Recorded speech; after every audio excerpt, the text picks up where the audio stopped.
1 2 3 and 4। So basically guys I am sure आप लोगों में से बहुत से लोगों के पास मेरी तरह कुछ ऐसी हार्ड ड्राइव का कूल कलेक्शन जरूर होगा और बहुत से लोगों को कन्फ्यूज़न ये रहती है कि अगर ऐसी हार्ड ड्राइव का कलेक्शन अपने पास है तो उसको यूटिलाइज़ कैसे करना है। तो बहुत से लोगों को तो ऐसा पता है कि ऐसे इनको यूज़ कैसे कर सकते हैं और उसके लिए ज़्यादातर लोग एक्सटर्नल हार्ड ड्राइव केस को बाय करते हैं, लेकिन सही जानकारी ना होने की वजह से वो लोग एक चीपर प्राइस की ओर जाते हैं और वहाँ से कोई भी मार्केट से ख़रीद लेते हैं एक सस्ता वाला एनक्लोज़र। तो अगर आप अपनी ओल्ड हार्ड ड्राइव को यूज़ करना चाहते हैं एक्सटर्नल हार्ड ड्राइव की जैसे और इसका परफॉर्मेंस आपको चाहिए होगा एक एक्सटर्नल हार्ड ड्राइव जो कि ब्रांडेड होती है और काफ़ी ज़्यादा एक्सपेंसिव होती है, तो आज की इस वीडियो में लेकर के आए हैं एक ऐसे हार्ड ड्राइव केस को जो काफ़ी कम बजट में आपको मिल जाएगा, लेकिन इसका परफॉर्मेंस आपको सेम टू सेम मिलेगा कुछ ऐसे ही ब्रांडेड हार्ड ड्राइव के जैसे। तो बिना देरी के करते हैं सबसे पहले अपने इस प्रोडक्ट की अनबॉक्सिंग।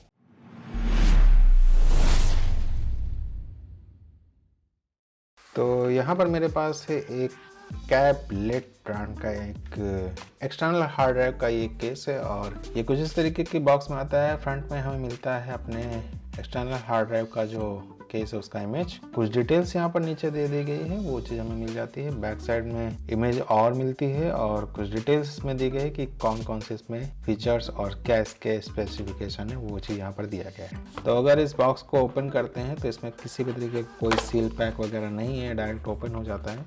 और बॉक्स को ओपन करने के बाद हमें मिलता है एक मैनुअल जिसमें इस इंक्लोज़र के बारे में दिया गया है। तो SATA 3 और USB 3.0 की यहाँ पर कनेक्टिविटी मिलती है जिसकी स्पीड जो है वो काफ़ी अच्छी है। फाइनल आते हैं अपने इस एक्सटर्नल हार्ड ड्राइव इंक्लोज़र पर। तो लुक वाइज तो इसका लुक काफ़ी प्रीमियम लगता है और बिल्ड क्वालिटी की बात करते हैं तो ये एक हार्ड प्लास्टिक की बनी हुई है। तो इस इंक्लोज़र में आपको मिलते हैं कुछ स्ट्रिप वाले डिज़ाइन, तो काफ़ी दिखने में कूल लगता है। बॉटम साइड में यहाँ पर आपको स्पेस दे रहा है जो कि वेंटिलेशन के लिए आपकी हार्ड ड्राइव को हीट होने से बचाता है। तो अगर कंपेयर करते हैं अपने इस इंक्लोज़र को इस सस्ते वाले इंक्लोज़र के साथ, तो ये वाला इंक्लोज़र इससे काफ़ी ज़्यादा लाइट वेट में है क्योंकि ये वाला इंक्लोज़र जो है आता है मेटल बॉडी के साथ। तो ओवरऑल ये हार्ड ड्राइव का केस जो है काफ़ी पोर्टेबल है।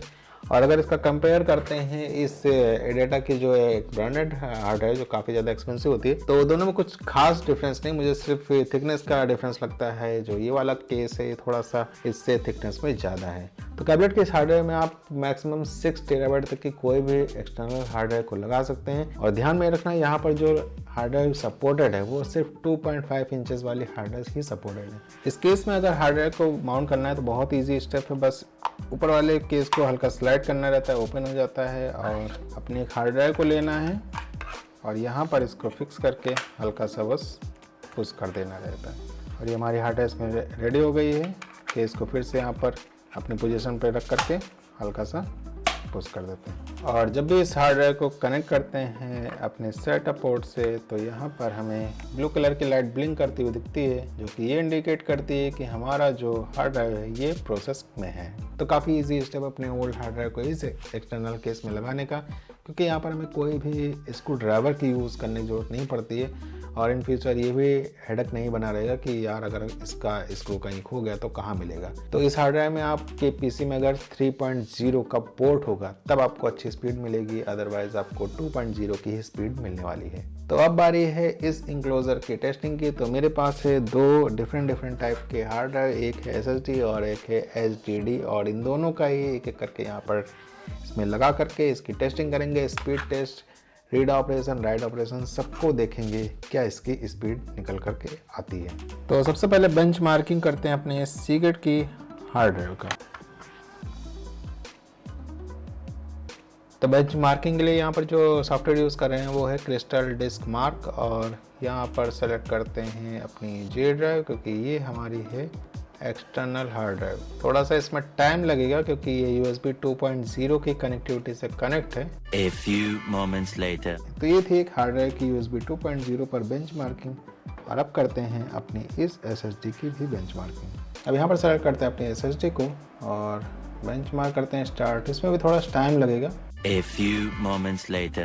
तो ये है इस SSD की बेंचमार्किंग और काफ़ी ज़्यादा सरप्राइजिंग रिजल्ट इसका निकल के आया और बहुत ज़्यादा डिफरेंस है एक हार्ड ड्राइव की और इस SSD की बेंचमार्किंग में। तो अभी फ़िलहाल करते हैं अपनी इस वाली हार्ड ड्राइव का भी एक बार बेंचमार्क, उसके बाद फाइनल कंक्लूजन पे आते हैं। सो गाइस, फाइनली जो पॉसिबिलिटी बनती थी इस एनक्लोज़र के टेस्टिंग की, वो मैंने यहाँ पर बेंचमार्किंग के थ्रू कर ली है और उसका रिजल्ट भी आ गए हैं। सबसे पहले यहाँ पर डिस्प्ले पर अगर देखा जाए तो यहाँ पर जो आपको रिजल्ट दिख रहा है ये हार्ड ड्राइव की रिजल्ट है। USB 2.0 का रिजल्ट आपको यहाँ पर दिख रहा है और ये है USB 3.0 का रिजल्ट।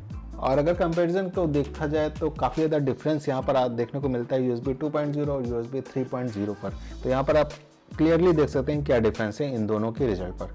तो अब सेकंड डिस्प्ले में अगर देखा जाए तो यहाँ पर जो आपको रिजल्ट दिख रहा है ये है जो एडिटा ब्रांड की हार्ड ड्राइव थी उसका रिजल्ट, और नीचे जो है आप देख रहे हैं ये SSD का जो बेंचमार्क किया था मैंने उसका रिजल्ट है। तो SSD के लिए थोड़ा सा आपको यहाँ पर ध्यान में रखना है कि अगर आप SSD इस इनक्लोजर में लगाते हैं तो आपके लैपटॉप में या फिर PC में USB 3.0 का पोर्ट होना जरूरी है, क्योंकि SSD यहाँ पर 2.0 पोर्ट से नहीं चलती है। और अगर बात करते हैं अपने इस हार्ड ड्राइव की, और जो मैंने यहाँ पर इस इनक्लोजर में हार्ड ड्राइव को लगाया हुआ है तो इसका रिजल्ट भी आप यहाँ पर देख सकते हैं। ये मैंने जो कस्टमाइज अपना इनक्लोजर में हार्ड ड्राइव लगाया हुआ है उसका बेंचमार्क दिया गया है, और ये है एडिटा ब्रांड की जो हार्ड ड्राइव उसका बेंचमार्क। बहुत ज़्यादा डिफरेंस नहीं है, और मुझे तो बल्कि जो एक्सटर्नल हार्ड ड्राइव यहाँ पर इनक्लोजर में लगाई हुई है उसका रिजल्ट उस एडिटा ब्रांड से काफ़ी ज़्यादा बेटर लगा है। तो ये हार्ड ड्राइव इनक्लोजर का यूज़ किसके लिए ज़्यादा यूज़फुल होगा ये चीज़ बताने की ज़रूरत नहीं है। फिलहाल अगर आप स्टूडेंट हैं या फिर कोई आप प्रोफेशनल हैं या फिर आप गेमर हैं तो आप अपनी ओल्ड हार्ड ड्राइव का यूज़ करके उसमें स्टोरेज वगैरह को बढ़ा सकते हैं, बस इतना ही। और क्या, लास्ट मेरा ओपिनियन बस यही है कि अगर आप प्लान कर रहे हैं कुछ इस तरीके की एक ब्रांडेड हार्ड ड्राइव को बाय करने का, तो इसको बाय करने से अच्छा है आप एक एक्सटर्नल हार्ड ड्राइव बाय कर सकते हैं लैपटॉप का 2.5 इंच वाला, और उसके साथ एक एक्सटर्नल केस बाय कर लीजिए, जैसा कि मैंने अभी आपको अनबॉक्सिंग करके दिखाया है। इसका लिंक आपको नीचे मिल जाएगा डिस्क्रिप्शन में। और लगभग आपको एक एक्सटर्नल हार्ड ड्राइव 2.5 इंच की 2000 या 2500 के आसपास मिल जाएगी, और ये केस आपको मिल जाता है 400 रुपीज़ का। तो लगभग 2800 या 2900 रुपीज़ में आपका काम बन जाएगा। लेकिन एक ये एक्सटर्नल हार्ड ड्राइव जो ब्रांडेड होती है 1 टेराबाइट की हार्ड ड्राइव कम से कम 4000 रुपीज़ के आसपास आती है। तो सीधे सीधे आप यहाँ पर 1000 रुपीज़ की सेविंग कर सकते हैं। तो डेफिनेटली आप एक चीप प्राइस वाले एक्सटर्नल हार्ड ड्राइव केस का यूज़ ना करके अगर आप इस केस को यूज़ करेंगे तो ज़्यादा आपके लिए यूज़फुल होगा और बेटर रिजल्ट भी आपको देखने को मिलेगा। So thanks for watching guys. I hope आपको वीडियो इन्फॉर्मेटिव और इंटरेस्टिंग लगी हो। वीडियो को लाइक करके चैनल को सब्सक्राइब करना बिल्कुल मत भूलिएगा। मिलते हैं आपसे नेक्स्ट वीडियो में, तब तक के लिए bye bye, have a nice day, take care दोस्तों।